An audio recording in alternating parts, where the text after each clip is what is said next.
નમસ્કાર મિત્રો, ધોરણ 6 થી 8માં આપણે એક પ્રોજેક્ટ બનાવ્યો છે ને એ પ્રોજેક્ટ છે પૃથ્વીના 7 ખંડો કઈ રીતે યાદ રાખવા માટેનો પ્રોજેક્ટ ખરો, પણ સાથે સાથે એને પ્રેક્ટિકલી રીતે વિદ્યાર્થીઓ છે સમજી શકે એટલા માટે આપણે એક સૂત્ર પણ મૂકેલું છે અને એ સૂત્ર તો લગભગ બધાને આવડે છે ને એ છે એ આ ઓ ઉ દ યુ. એટલે પૃથ્વીનો જે ગ્લોબ છે ને ઉપર તમને એ સૂત્ર છે દેખાતું હશે, એવું જ એક સૂત્ર નીચે મૂકેલું છે અને એ છે 4 મહાસાગર યાદ રાખવાનું સૂત્ર.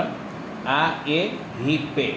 હવે માની લઈએ કે આર્કટિક, એટલાન્ટિક, હિન્દ અને પેસિફિક મહાસાગર, તો એને આપણે અહીંયા જે નાના ગ્લોબ છે જોઈએ તો નાના ગ્લોબની અંદર તમે ક્રમવાઇઝ એને જોઈ શકશો કે ભાઈ આર્કટિક, એટલાન્ટિક, આ આર્કટિક અને એટલાન્ટિક મહાસાગર છે બે આપણે જોયા.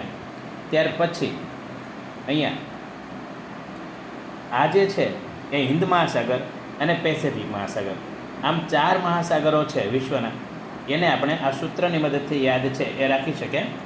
એવું જ આપણે વાત કરી હતી કે ભાઈ આ પૃથ્વીના જે 7 ખંડો છે એને યાદ રાખવા માટેનું સૂત્ર, તો એ આ ઓ ઉ દ યુ તમને દેખાતું હશે.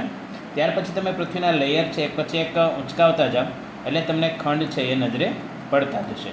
જેમ કે આ પહેલો છે એ એટલે એન્ટાર્કટિકા, ત્યાર પછી બીજો એ છે એટલે એશિયા, ત્યાર પછી આ એ પછી આ એટલે આફ્રિકા, અને ત્યારબાદ ઓસ્ટ્રેલિયા, ત્યાર પછી ઉત્તર અમેરિકા, ત્યારબાદ દક્ષિણ અમેરિકા અને ત્યાર પછી યુરોપ. ભલે અહીંયા નામ સિક્વન્સમાં ન હોય પણ સૂત્રના સ્વરૂપે આપણે યાદ રાખવા હોય તો આપણે આ પ્રમાણે યાદ રાખી અને વિદ્યાર્થીઓ છે એ ઝડપથી 4 મહાસાગર અને 7 ખંડ છે એને યાદ રાખી શકે.